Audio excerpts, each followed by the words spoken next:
வணக்கம். ஆஸ்ட்ரோவேலின் நல்ல நேரம் நிகழ்ச்சியின் சார்பாக துணை சப்ஸ்கிரைபர்களையும் எல்லா அன்பு உள்ளங்களையும் எனது நண்பர்களையும் வருக வருக என வரவேற்பதில் பெருமகிழ்ச்சி கொள்கிறேன். இறைவணக்கத்தை கூறி இந்த வீடியோ தொடங்குவோம். வக்ரதுண்ட மகாகாய சூரியகோடி சமப்பிரப அவிக்னம் குருமே தேவ சர்வகாரியேஷு சர்வதா. தென்னாட்டுடைய சிவனே போற்றி, என் நாட்டவர்க்கும் இறைவா போற்றி. நண்பர்களே, இன்றைக்கி நம்ம பார்க்க போகிறது ஒரு மிக மிக முக்கியமான ஒரு பதிவு. இதுவரைக்கும் நம்மளுடைய சேனலில் இந்த மாதிரியான வீடியோ வந்ததில்லை. பிரத்யேகமான தலைப்புகள் கொஞ்சம் வித்தியாசமாக பேசணும் அப்படின்ற ஒரு முயற்சியில் இந்த மாதிரி தலைப்புகளை நம்ம பேசணும். 2000 விஜய் அவர்கள், தளபதி விஜய், நடிகர் தளபதி விஜய் அவர்கள் 2024 இல்லை 26 அரசியல் பிரவேசம் எப்பொழுது, தவிர அவர் முதல்வராவாரா விஜய், இதுதான் தலைப்பு. இப்போது சமீப காலங்களில் கடந்த ஓராண்டுக்கு மேலாக தளபதி விஜய் அவர்கள் பல பொது மேடைகளில் பல இடங்களில் அரசியல் குறிப்போடு பேசுவதையும் அரசியல் ஆர்வத்தையும் வெளிப்படுத்தி வருவதையும் நம்மால் பார்க்க முடிகிறது.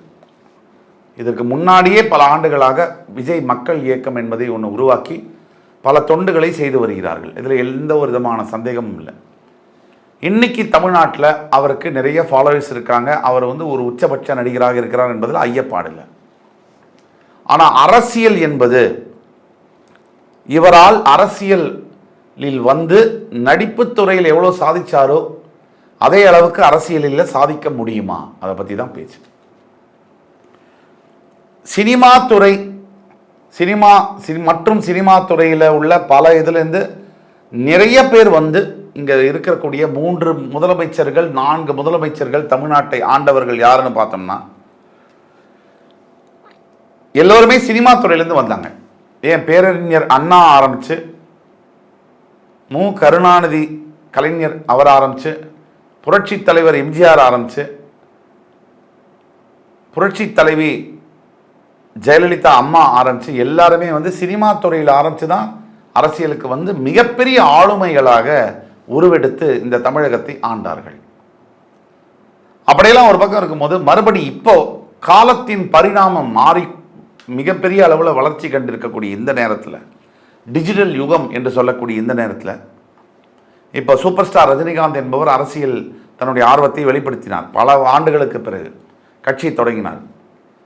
அவருடைய சொந்த உடல்நிலை காரணமாகவும் மற்ற சூழ்நிலைகள் காரணமாகவும் அதை அவரால் முன்னேற்றி எடுத்து செல்ல முடியவில்லை. அவர் ஓப்பனாக சொல்லிட்டார், இனிமேல் நான் வரலை.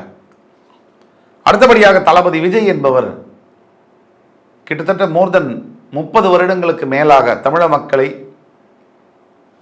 தன்னுடைய நடிப்பாற்றலாலும் தன்னுடைய கதாபாத்திரங்களாலும் நிறைய இன்ஸ்பயர் பண்ணிட்டு வரவர்னா தளபதி விஜய் தான். அவர் கூட இருக்கக்கூடிய அஜித்தும் கூட 2 பேருமே இன்ஸ்பயர் பண்ணிட்டு தான் வராங்க. இதில் தளபதி விஜய் ஓப்பனாகவே பல மேடைகளில் இந்த மாதிரி அரசியலை பற்றி பேசியிருக்கார். அரசியலை பற்றி, அரசியல் கட்சி தொடங்குவதாக நிறைய இடங்களில் பேச்சு அடிபட்டிருக்கு. நடிகர் விஜய் என்பவர் அரசியல் கட்சி தொடங்குவாரா இல்லையா என்பதற்கு என்னன்னா, கண்டிப்பாக தொடங்குவார் என்பதையான செய்திகள் கொண்டுதான் இருக்கின்றன. எப்பொழுது தொடங்குவார்? 2024 தொடங்க முடியுமா? இன்னொரு 3-4 மாதத்தில் தேர்தல் வரக்கூடிய சமயத்தில் அவரால் கண்டிப்பாக அதை செய்ய முடியாது. அப்போ 26 என்ன நடக்கும்? தனித்து நடிகர் விஜய் போட்டியிட்டு வெல்ல முடியுமா? அவர் ஜாதகம் என்ன சொல்லுது? அவருக்கு கன்னி லக்னம், லக்னாதிபதியான புதன் 10ஆம் இடம் என்று சொல்லக்கூடிய மிதுனத்தில் உட்கார்ந்திருக்கார்.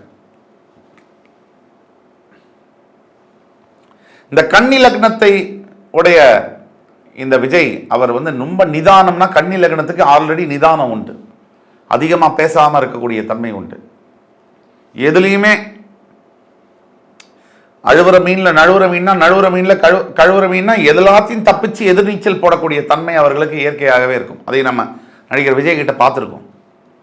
அவரால் இந்த அரசியல் கட்சியை ஆரம்பித்து அத்தனை எதிர்ப்புகளையும் தாண்டி வளர்ந்து செழித்து இருக்கக்கூடிய திராவிட கட்சிகள் 2 பேரையும் துவம்சம் பண்ணிட்டு தமிழக மக்களுக்கு முதல்வராக அந்த ஆசனத்தில் உட்கார முடியுமா? உண்மையை சொல்ல போனா அவர் ஜாதகத்தில் தனித்து வரக்கூடிய அளவிற்கான அமைப்புகள் இல்லை. ஆனால் ஒரு மிகப்பெரிய ஆதரவுடன், கூட்டணியுடன் அவர் அரசியல் களத்தில் இறங்கும் பொழுது அவருடைய ஜாதகம் மாறுகிறது. கூட்டணி பலத்துடன் இப்ப இவருக்கு ஒரு 15% ஓட்டு இருக்கும்னு வச்சுங்க. நாம் தமிழர் கட்சிக்கு ஒரு 10% ஓட்டுன்னு வச்சுங்க. ரெண்டும் சேர்த்தா 25% ஓட்டு. தவிர சில கூட்டணி கட்சிகளுடன் சேரும் போது ஒரு 28% ஓட்டுகள் வரக்கூடிய வாய்ப்புகள் கண்டிப்பாக இருக்கதான் செய்யுது. இந்த 28% ஓட்டுங்கிறது மிக மிக அதிகமான கணிசமான ஒரு தொகை. அப்படி இருக்கும்போது பல பேர் பல கட்சிகளுடைய ஆதரவோடு அவர் அந்த சீட்டில் உட்காரக்கூடிய பாசிபிலிட்டி இருக்கு. இன்னும் மற்ற செய்திகளும் வருது. பாஜக இவருடைய பின்னணியில் இருக்கு, ஓட்டை பிரிப்பதற்காக பாஜக இவரை பயன்படுத்துகிறது, பின்னணியில் இருக்குன்னு சொல்றாங்க. நான் என்னுடைய சொந்த அபிப்பிராயத்தில் அதையெல்லாம் நான் நிராகரிக்கிறேன். அப்படி இருப்பதாக கண்டிப்பாக இல்லை. ஏன்னா பாஜகவுடைய கொள்கைகள் நடிகர் விஜயுடைய கொள்கைகளுக்கு நேர் எதிரானது. திராவிட சாயல் இல்லாத கொள்கை தான் பாஜகவுடைய கொள்கை. நடிகர் விஜயுடைய கொள்கை என்பது திராவிட சாயலுக்கு உட்பட்டது. அது மட்டும் இல்லாமல் அவர் கூட இருக்கக்கூடிய கூட்டணி கட்சிகளும் அதை விரும்ப மாட்டாங்க. தமிழகத்தில் பாஜக எதிர்ப்பு என்பது ரத்தத்திலேயே உள்ளது. அவங்க நல்லது செய்கிறாங்களோ கெட்டது செய்கிறாங்களோ எதை செஞ்சாலும் எதிர்க்கணும் அப்படிங்கிற மனப்பான்மை உடையது தான் நம்ம ஊர். நம்மை மாறி மாறி ஆண்ட கட்சிகள் நமக்கு எதுவுமே செய்யலைனா கூட மக்களுடைய மனப்பான்மை இந்த வெள்ளத்தில் பாதிக்கப்பட்ட போது கூட எங்களுக்கு நிவாரணம் கொடுங்க, அடுத்து இதே மாதிரி நடக்காம பார்த்துங்க, எங்க ஏரியாவில் தண்ணி சீக்கிரம் எடுத்து விடுங்கிறத பத்தி தான் பேசுறாங்களே தவிர இந்த பிரச்சனையே வராம இருக்கணும் அப்படிங்கிற எண்ணம் மக்களுக்கே இல்லை. முதல்ல இந்த கட்சி அந்த கட்சின்னு இல்லை, எல்லா கட்சிக்கும் ஓட்டு போடும்போது கண்ணை மூடிட்டு ஓட்டு போட்டுட்டு பின்னாடி குத்துதே குடையுதேன்னா அது சரியான ஒரு பதிலா இருக்க முடியாது. நீங்கள் ஓட்டு போடும்போது தான் சிந்திச்சு ஓட்டு போடணும். ஓட்டு போட்ட விட்ட பிறகு ஐயோ நான் இங்க போட்டேனே, நான் அங்க போட்டேனேன்னு சொன்னா அர்த்தமே இல்லை. பல ஆண்டுகளாக எனக்கே தெரிந்து, எனக்கு ஒரு 45 வயது ஆகுது, எனக்கே தெரிந்து பல ஆண்டுகளாக, ஏன் ஒரு 30 வருஷத்துக்கு மேலாக இந்த மழைநீர் வடிகாலுக்காக நிதி ஒதுக்கி மழைநீர் வடிகால் கட்ட போறோம் சொல்லி 2 திராவிட கட்சிகளுமே அதை செய்யவில்லை என்பதுதான் உறுதியான செய்தி. அப்படி செய்திருந்தால் இது ஒரு சாதாரணமான விஷயம். இன்னைக்கு இருக்கக்கூடிய டிஜிட்டல் யுகத்தில் சென்னையை சிங்கார சென்னையா மாத்தினாங்க, ரோடெல்லாம் போட்டாங்க, புதுசா லேம்ப்ஸ் எல்லாம் வச்சாங்க. இந்த டிரைனேஜ் வாட்டர் பைப்பையும் போட்டு கையோட அதோட போட்டு முடிச்சிருந்தா என்னைக்கோ முடிஞ்சு போயிருக்கும். ஒரு சொட்டு தண்ணி இருக்க முடியாது, அதை சேகரிக்கவும் முடியும். ஆனால் ஏதோ ஒரு காரணத்திற்காக, அரசியல் ஆதாயத்திற்காக கூட இருக்கலாம், இதை செய்யவில்லை என்பதுதான் உறுதி, அதுதான் சத்தியம். இப்ப மாறி மாறி ஒரு விஷயம் நடந்துட்டே இருக்கு.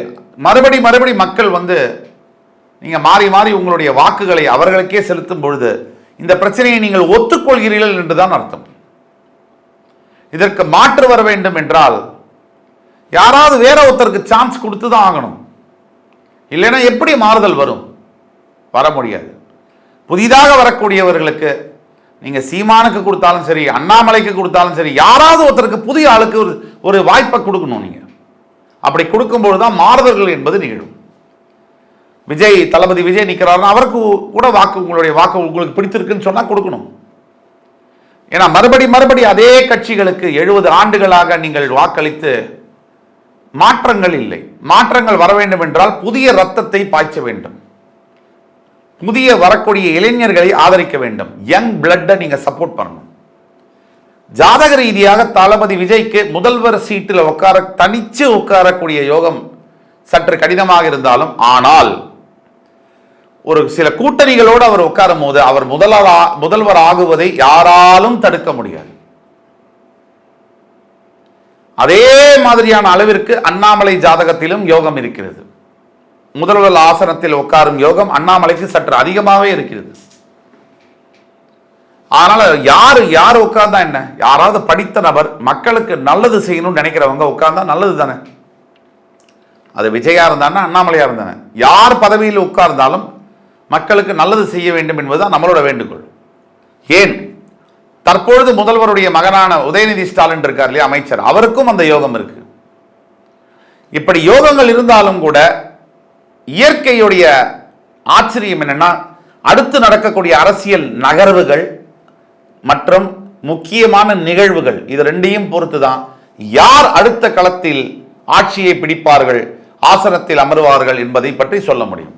ஆனால் இந்த 3 பேர், உதயநிதி ஸ்டாலின், விஜய், அண்ணாமலை, இந்த 3 பேரை பற்றி யோசிக்கும் போது அதிகமான வாய்ப்பு என்பது அண்ணாமலைக்கு இருக்கிறது என்பது தான் மறுக்க முடியாத உண்மை. ஆக விஜய் மற்ற கூட்டணி கட்சியோடு சேரும் போது கண்டிப்பாக அவருக்கு வாய்ப்பு அதிகமாகிறது என்பதுதான் மறுக்க முடியாத உண்மை. ஆக யார் வந்தாலும் யார் நம்மை ஆண்டாலும் கொஞ்சம் மக்களை பத்தி யோசிங்க. நம்ம காவல்துறைக்கு கூட அதான் சொல்றோம். நீங்க மக்களுக்கு காவல் கொடுக்குறீங்களோ இல்லையோ, முதல்ல நீங்க மரியாதை கொடுக்கணும்னு தான் வேண்டி கேட்டுக்கிறோம். சராசரி மக்களுக்கு கூட சற்று மரியாதையுடன் கொடுக்கும்போது தான் மக்களுக்கு அரசியல்வாதிகள் மீதும் காவல்துறையின் மீதும் நம்பிக்கை வரும். எல்லாருக்கும் நம்மள மாதிரி அரஜான் வயிறு தான், அதே பசி தான், அதே தூக்கம் தான். விஜய், நடிகர் விஜயுடைய ஜாதகம் என்பது அவரை முதல்வர் ஆசனத்தை நோக்கி நகர்ந்து வைக்க கொண்டிருக்கிறது என்பதுதான் உண்மை. அவர் முதல்வர் சீட்டு, சிஎம் சீட்டை நோக்கி அவரை புஷ் பண்ணுதுங்கிறது தான் உண்மை. ஆக காலம் என்ன பதிலை சொல்லும் என்பதை பற்றி நாம் பொறுத்திருந்து பார்ப்போம். ஆனால் 2026 நடக்கப் போகிறது ஒரு அரசியல் மாற்றம், ஒரு வரலாற்று நிகழ்வு என்பதை மட்டும் உறுதியாக கூற முடியும். பொறுத்திருந்து பார்ப்போம். நல்லதே நடக்கும். நன்றி, வணக்கம், வாழ்க வளமுடன்.